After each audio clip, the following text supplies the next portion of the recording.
Assalamualaikum warahmatullahi wabarakatuh. Hai, jumpa lagi dengan Ibu Mira yang selalu hadir menemani anak-anak Ibu untuk belajar dari rumah. Oke, anak-anak Ibu, jangan lupa untuk selalu menjaga kesehatannya, istirahat yang cukup, dan berolahraga juga membantu meningkatkan daya tahan tubuh kita. Sebelum belajar, marilah kita berdoa terlebih dahulu agar ilmu yang kita peroleh hari ini menjadi berkah untuk kita semua. Berdoa mulai. Selesai. Amin. Oke, anak-anak Ibu kelas 6, hari ini kita akan lanjutkan pembelajaran kita pada tema 2, persatuan dalam perbedaan. Di subtema 3, bersatu kita teguh pada pembelajaran kedua.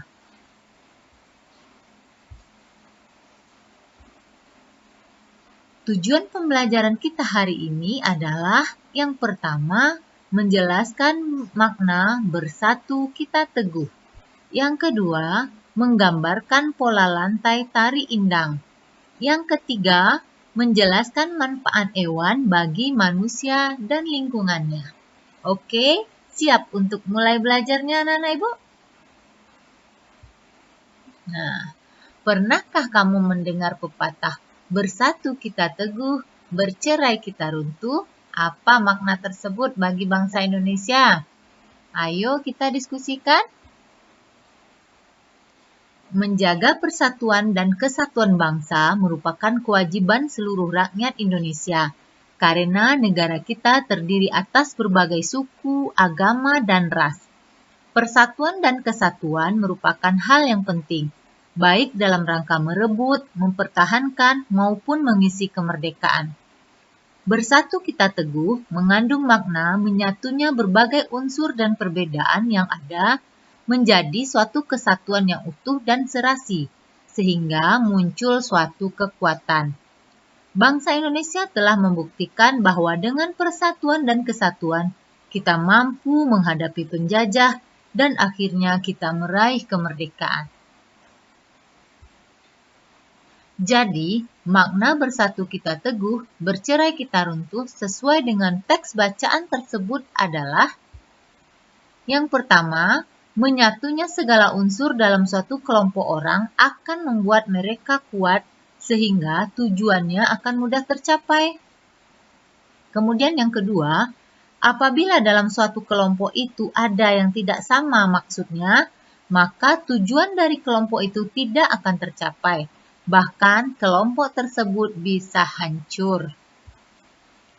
Nah, sampai di sini anak-anak Ibu Mira paham kan? Yang dimaksud dengan bersatu kita teguh, bercerai kita runtuh?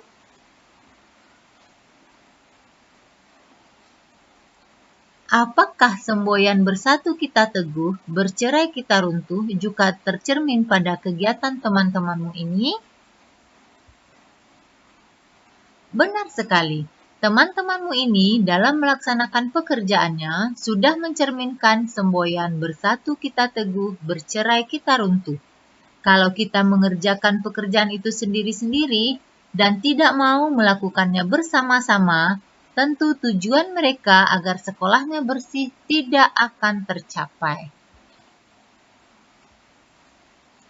Semboyan bersatu kita teguh, bercerai kita runtuh, tidak saja bisa kita amalkan dalam suatu pekerjaan.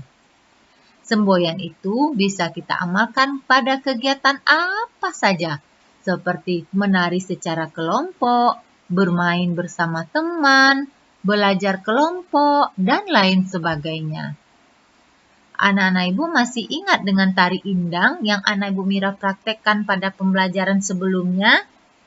Ya, kalau kita menerapkan semboyan ini, Ibu Mira yakin tari indang yang akan anak-anak Ibu tampilkan secara kelompok nantinya akan terlaksana dengan baik dan sempurna.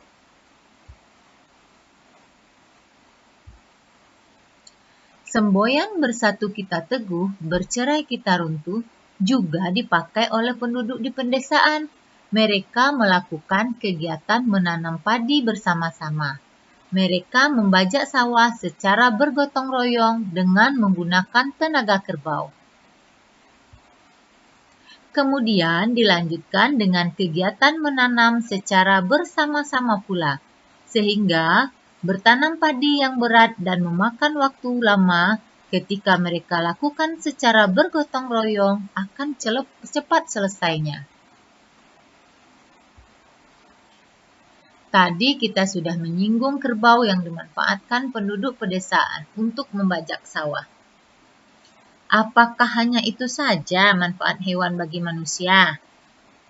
Adakah manfaat hewan bagi manusia yang lainnya? Ayo, siapa anak-anak ibu yang tahu manfaat hewan bagi manusia selain untuk membajak sawah ini? Nah, manfaat hewan bagi manusia dan lingkungan. Yang pertama adalah sebagai penghasil bahan pangan. Nah, bahan pangan ini disebut juga dengan bahan makanan. Nah, ini adalah contoh-contoh hewan yang dimanfaatkan manusia sebagai penghasil bahan pangan atau bahan makanan. Di sini anak-anak ibu bisa lihat hewan-hewannya ini adalah ayam, ada daging sapi atau kerbau, ini ada ikan, ini ada telur dari ayam, ada sosis dari ayam dan daging, kemudian ini ada keju yang terbuat dari susu sapi. Apalagi manfaat hewan bagi manusia? Yang kedua adalah penghasil bahan sandang atau pakaian. Anak-anak ibu kenal hewan apa ini? Ayo sebutkan. Nah, ini adalah hewannya ulat sutra. Nah, pada ulat sutra ini yang dimanfaatkan manusia adalah kepompongnya ini nanti dipintal sehingga akan menjadi benang sutra.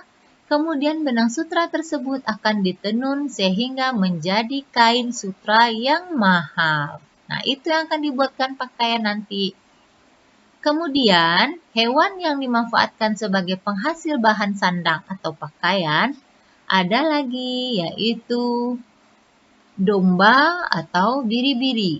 Nah, domba dan biri-biri ini memiliki bulu yang sangat tebal. Pada ada kalanya, bulu hewan ini dicukur, kemudian dipintal untuk dijadikan benang wol dan kemudian ditenun untuk menjadi kain.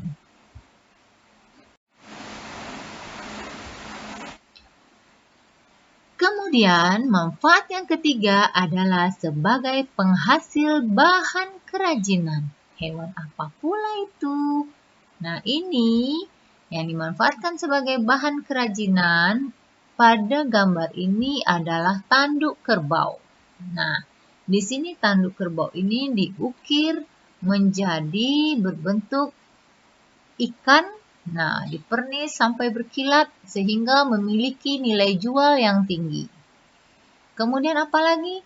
Nah, ini adalah terbuat dari bahannya yaitu kulit sapi atau kerbau. Nah, diambil kemudian dibuat bahan kerajinan seperti tas. Nah, kulit hewan tidak hanya dibuat untuk kerajinan tas saja, tapi ada juga untuk ikat pinggang, ada juga untuk sepatu dan segala macamnya. Nah, ini bahan kerajinannya berasal dari kulit kerang yang disusun dan dibentuk sehingga menjadi souvenir yang menarik. Kemudian, manfaatnya yang keempat adalah sebagai penghasil pupuk organik. Nah, anak-anak ibu lihat di sini, di belakang sapi ini adalah gundukan pupuk organik yang berasal dari kotoran ternak hewan ini. Berasal dari kotoran sapi ini dikumpulkan, diolah, diproses sehingga dia menjadi pupuk organik. Pupuk organik ini sangat bermanfaat untuk menyuburkan tanah pertanian dan tidak memiliki efek samping seperti bahan kimia yang berbahaya karena dia dihasilkan dari bahan berupa hasil kotoran makhluk hidup.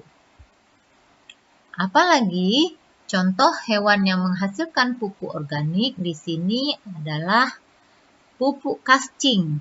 Anak-anak Ibu, mungkin ada juga yang sudah mendengar pupuk kascing atau bahkan ada yang sama sekali belum.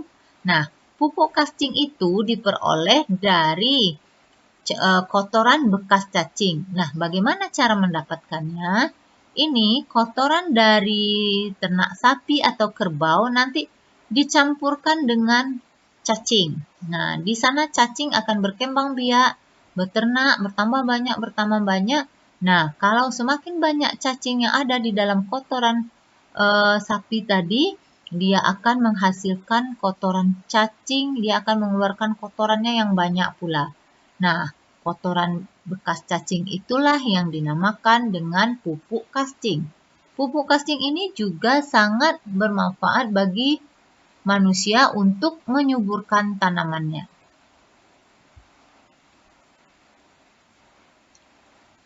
Yang kelima, manfaat hewan tersebut adalah sebagai penghasil tenaga.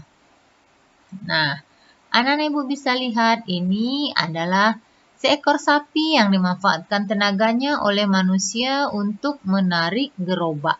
Nah, mungkin saja gerobak ini berat sehingga untuk membawa barang-barang keperluan manusia.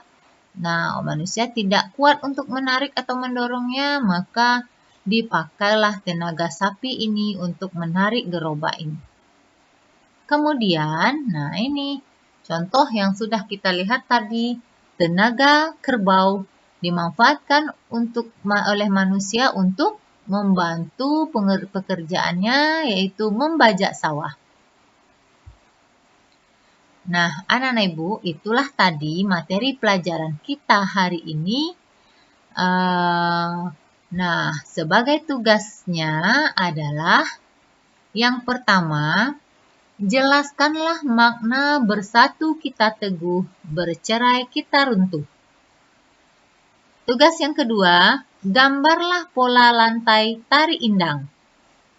Tugas yang ketiga, tuliskanlah 3 contoh hewan yang dimanfaatkan sebagai penghasil pupuk organik. Nah, hewan yang akan anak-anak Ibu buat selain hewan yang Ibu contohkan tadi. Ambil hewan yang lainnya. Yang keempat, jelaskanlah cara membuat pupuk organik dari kotoran hewan. Nah, untuk tugas ini, Ibu sarankan anak-anak Ibu menanyakan kepada orang tuanya.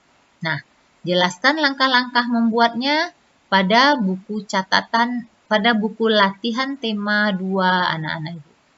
Nah, selamat bekerja. Semoga apa yang kita pelajari hari ini bermanfaat bagi kita semua dan ilmu yang kita dapatkan diberkahi oleh Allah sehingga kita bisa mengamalkannya dalam kehidupan kita sehari-hari. Assalamualaikum warahmatullahi wabarakatuh.